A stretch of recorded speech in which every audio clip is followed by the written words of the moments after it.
जादुई चक्की। रमेश सीतापुर गांव में रहने वाला एक मामूली किसान था जो अपनी माँ और पत्नी के साथ खुशी से रह रहा था। एक दिन जब रमेश खेत में काम करके घर आया तो उसकी माँ ने उसे कहा, बेटा, कुछ दिनों में दिवाली आने वाली है। तेरी शादी के बाद ये पहली दिवाली है। तू और बहू जाकर पुराने घर की अच्छे से सफाई कर दो। हाँ माँ, तुम सही कह रही हो।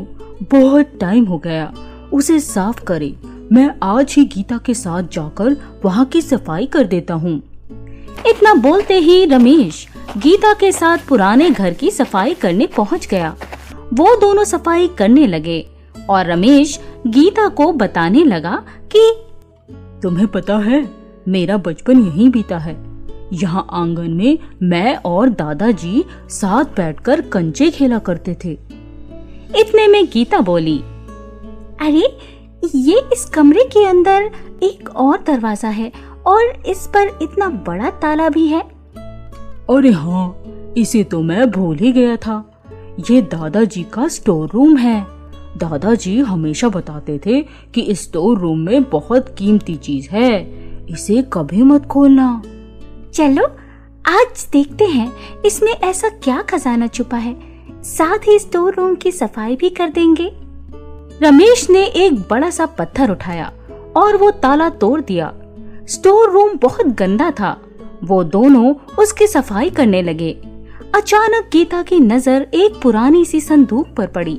उसने संदूक खोली तो देखा कि उसमें बस एक किताब रखी हुई थी। वो किताब उठाती उससे पहले रमेश ने कहा, देखो यहाँ कुछ है। गीता ने देखा कि एक लाल कपड़े के नीचे कुछ रखा था।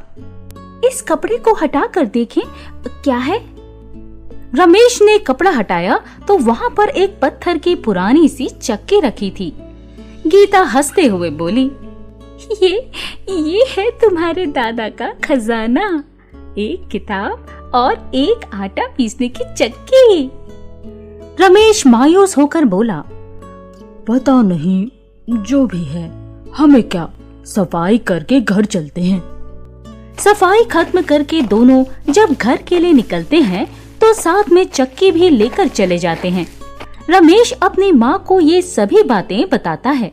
रमेश की माँ कहती है, हाँ, तेरे दादाजी और पापा के लिए ये चक्की बहुत कीमती थी और तुम भी जल्द समझ जाओगे कि ऐसा क्यों है।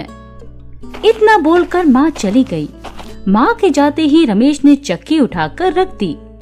एक दिन आटा खत्म हो गया तो गीता बोली, आटा खत्म हो रहा है, पिसवा लाना। रमेश ने सोचा आज रात को उस चक्की से ही आटा पीस लूंगा।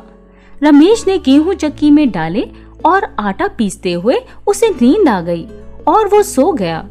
जब सुबह उठा तो सारा आटा पिसा हुआ मिला। उसने सोचा उसके सोने के बाद गीता ने पीस दिया होगा। गीता ने अपनी पड़ोस की सहेली को बताया कि उनके घर चक्की है तो वो भी अपना अनाज रमेश को दे गई। रमेश ने आधा अनाज डाला और अचानक उसे खेत का काम याद आ गया और वो आटा छोड़कर पहले काम निपटाने जा पहुंचा। वापस आया तो देखा फिर से आटा पिसा हुआ है। इस बार उसने गीता से पूछा, गीता, क्या ये आटा तुमने पीसा है? नहीं, तुम ही पीस कर गए होगे। रमेश समझ गया कुछ तो गड़बड़ है और इस बार उसने चक्की में आटा डाला तो देखा वो चक्की खुद ही चलने लगी और आटा पीस दिया। रमेश ने सब कुछ गीता को बताया और गीता खुश हो गई और बोली, ये चक्की जादुई है। और उसने रमेश को एक चक्की की दुकान खोलने को कहा। रमेश को आइडिया अच्छा लगा क्योंकि बिना मेहनत के वो पैसे कमा सकता था। उसने दुकान खोल ली और दुकान अच्छी चलने लगी। लेकिन एक दिन अचानक चक्की गायब हो गई। रमेश ने चक्की बहुत ढूंढी मगर नहीं मिली। रमेश चक्की ढूंढने पुराने घर गया कि जादुई चक्की है कि नहीं। क्या पता अपने आप वहां चली गई हो, मगर चक्की वहां भी नहीं मिली। लेकिन उसे वहाँ संदूक में पड़ी हुई किताब मिली। जब उसने किताब खोली तो उस पर लिखा था जादुई चक्की। उसमें उसे पता लगा कि वो चक्की उनकी पुश्तैनी चक्की है जो उन्हें देवताओं से मिली है, जिसे वो सिर्फ अपने लिए या पुण्य के कामों के लिए ही इस्तेमाल कर सकते हैं। अगर उस चक्की से उन्होंने पैसे कमाए तो वो गायब हो जाएगी। ऐसा होने पर देवताओं से माफी मांगनी होगी। 1 महीने तक अन्न त्याग कर देवताओं को मनाना होगा और ऐसा दोबारा न करने की कसम खानी होगी। अगर कसम दिल से होगी तो चक्की वापस आ जाएगी।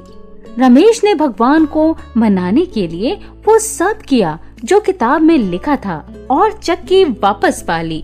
फिर उसने दुकान बंद कर दी और अब केवल वो चक्की से अपना आटा पीसता और आटा पीसकर कुछ हिस्सा मंदिर और गौशाला में भिजवाता। आखिरकार उसके साथ साथ अब गीता भी ये जान गई थी कि चक्की कितनी अनमोल थी।